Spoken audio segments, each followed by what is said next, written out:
President Obama and Mitt Romney going head-to-head tonight in their third and final debate, this time focusing exclusively on foreign policy. Now, with the election just 15 days away, the two candidates are exactly tied. That's according to a new NBC News Wall Street Journal national poll among likely voters, which has the candidates each at 47%, all locked up.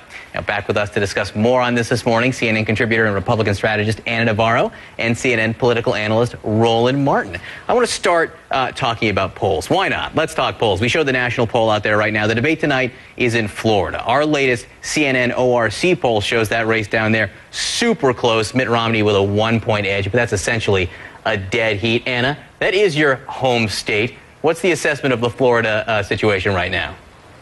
Let me tell you, it feels a lot different than it felt 4 years ago when Barack Obama had a clear lead in the state.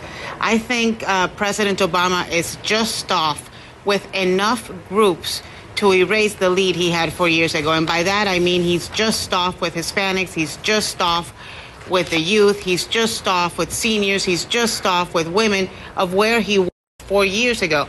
That could cost him Florida. Also, I must say the Romney folks have an incredible on-the-ground effort going on in Florida, much more than what we had 4 years ago, in part because they have the money to compete.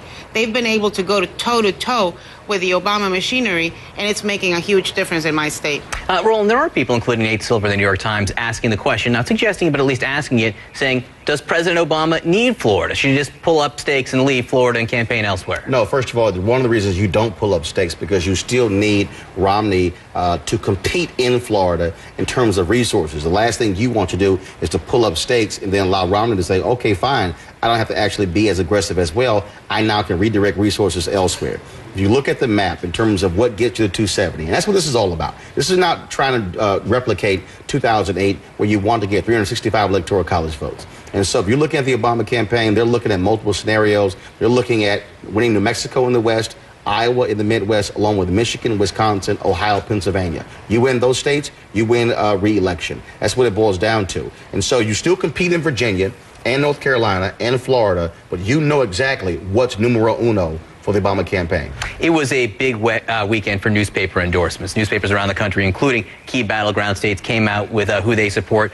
For Mitt Romney, he picked up some endorsements in Florida, the Orlando Sentinel, Tampa Tribune, in Pennsylvania, the Pittsburgh Tribune Review, Manchester Union Leader, Columbus Dispatch.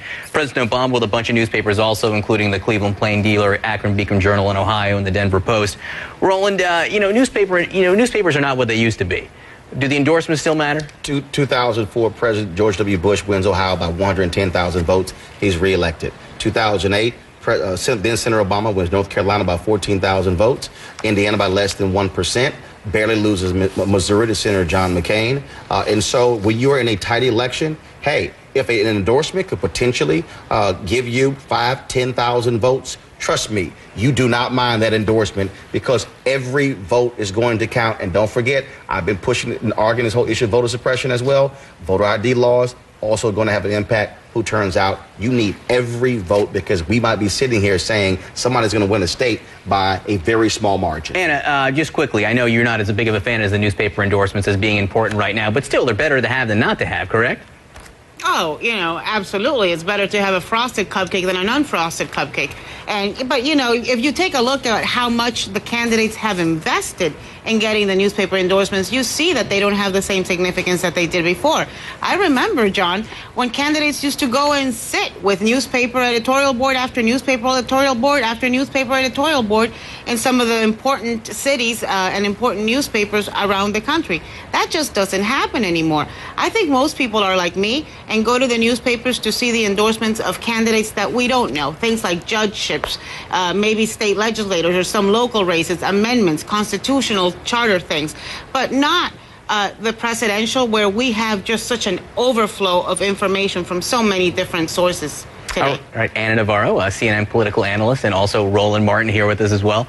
So good to see you today. We'll talk to you again, I am sure, as this week goes on. It is dead tied right now. There is a lot to talk about.